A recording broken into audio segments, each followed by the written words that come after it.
Hi everyone, please let me know that you're watching. Please give me the thumbs up or a wave or say where you're tuned in from. We are getting hundreds and hundreds of emails from people asking about catnapping. So I just wanted to just quickly do a little refresher on catnapping. Now, catnapping, obviously I could talk for hours about sleep cycles and all of that, but that's all in the book. So if you've got the baby book, you'll have read in the baby book that babies don't start sleeping in sleep cycles until 8 weeks in the day and about sort of 6 months at night time. So we see catnapping starting at about 8 weeks old during the day. So you can aid a baby to sleep. You can rock, pat, allow a baby to suck on a dummy to sleep in the first 8 weeks.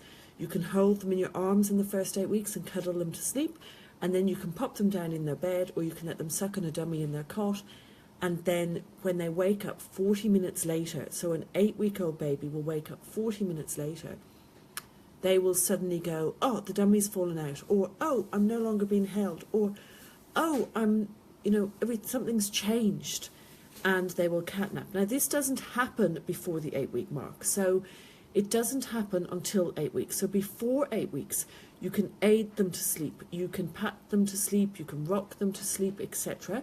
You can put them down and they sleep beautifully. But at 8 weeks, they suddenly start waking up during the day between sleep cycles. So what do we do about this catnapping? Well, there's a few reasons for catnapping. One is simple, they're aided to sleep. So if they're aided to sleep, you just take the aid away and teach them how to self-settle. But we also see catnapping happening if babies are hungry. So if you're following my routines and your baby is self-settling to sleep, in the first sort of 10 weeks, the first thing we will do is see if they just need a routine change. So it might be simply that they're tired enough to have a catnap, but they're not tired enough to have a sleep. So the first thing I would do, well, actually, let me pause there a sec. The very first thing I would do is go back and look at their bedding and make sure you are following the bedding guide. The bedding guide is so important when following my routines. Babies like the weight of the bedding and the warmth of the bedding to sleep. So the first thing we'd look at is bedding. The second thing we would look at is your baby tired enough to nap but not tired enough to sleep?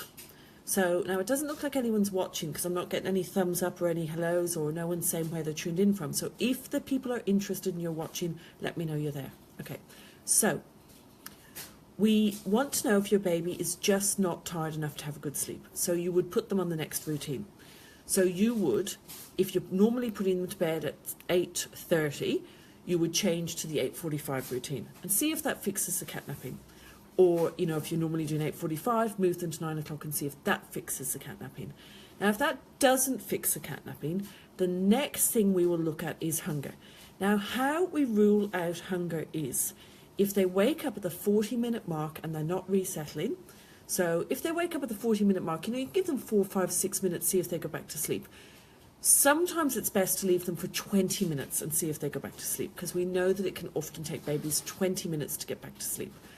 But if you try that and they don't, the next day at that sleep, I suggest you get them up, keep them wrapped, put them on your chest, put a blanket over them on your chest, make sure you're sitting up so there's no chance that you fall asleep, and tap their back to the rhythm of your heartbeat. Now that will help them go back to sleep. If they are hungry, they will not go back to sleep. They will cry and suck and cry and suck, and they won't go back to sleep.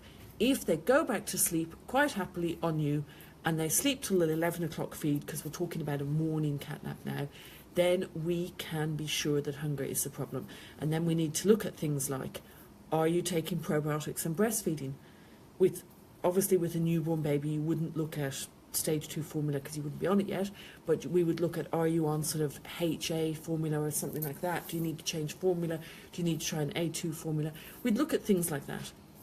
So that is what we do with a young baby with catnapping, and of course we look at the bedding.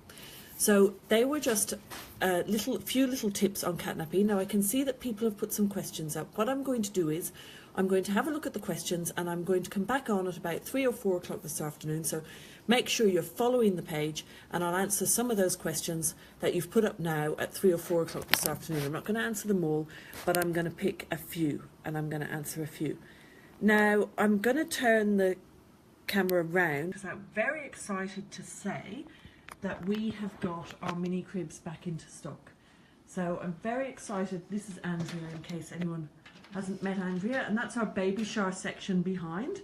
Now Andrea's just showing you how easy it is to put the mini crib up. So the mini crib is much smaller than a normal crib and it folds. Can you fold it, Andrea, and show how it folds? And you can move it from room to room without folding it, but you can fold it like this and store it in a cupboard. So you can just fold it and store it in a cupboard between babies. And when you want to use it, you simply take it out and open it up, which Andrea is showing you now. And then you pop your base in, like so. That's how easy it is to set it up. The base just clicks into place.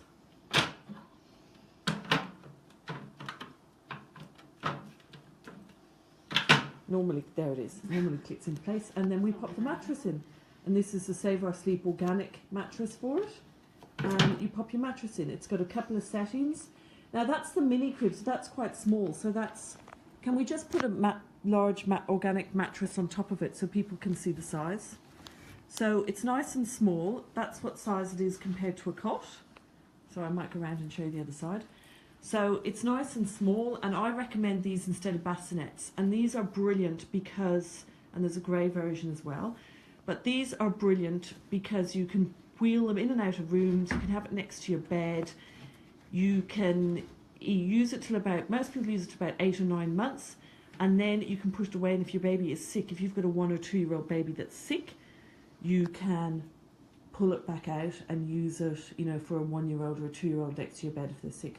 Love the mini crib. Now, while we're talking about the mini crib, on the second hand page, there's a lady selling the mini crib's big brother. So the way that mini crib folded, the Max, the big brother one, which I don't actually sell, but there is one on the second hand page with my organic mattress, the way it folds, the big brother one folds too, and you can fold it to move it in and out of rooms. And she has it on the second hand page, and it's a bargain. It's normally, I think, about $1,800, and she's in Melbourne.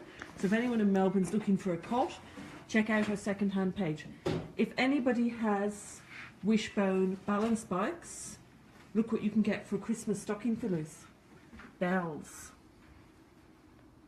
So your children could ask Santa for a bell for Christmas, and I'm sure that Santa could get his hands on them, because, let me ring one for you. So you can add that to your Wishbone bike. Anyway, as I said, that was my info on catnapping. I will come back in this afternoon and answer some of those questions. Thanks for tuning in. Bye.